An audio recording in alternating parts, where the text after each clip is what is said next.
Now that we've covered the basics of hexagrams 9 and 10, sort of like on elemental analysis and sort of what each of these two is kind of on a fundamental level about, I want to go just a little bit deeper. You might recall the in and out breath relationship I mentioned between air and water. That's something that I think comes to play on this sort of level that we see play out here with Chinese mysticism. So hexagram 9, when air is combined with the heaven element, is associated with shamans who deal with the dead.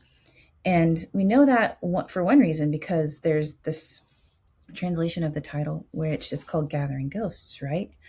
And that Gathering Ghosts is hinting at a process of raising ancestors or ancestor veneration. And it's an in-breath, right? We gather the ghosts, we're bringing them in. And so we know while this can represent the nurturing of any small or accumulating of any small thing, in the case of gathering ghosts, this is about collecting those tiny things that nag at you or poison you, or those little hauntings, right? Collecting those and giving them a space to grow, just big enough that you can truly deal with them, right?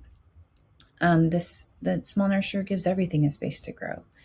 And so if you think of these little ghosts we're gathering as generational trauma, the significance of this rite carries really great old wisdom, right? A traumatized child, if nurtured, can become a fully actualized individual.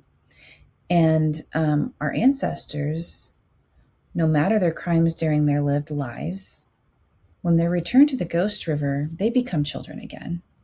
And they can return to a place before their own traumas, and we can, through our actions in the living world, nurture them and help them to grow and heal.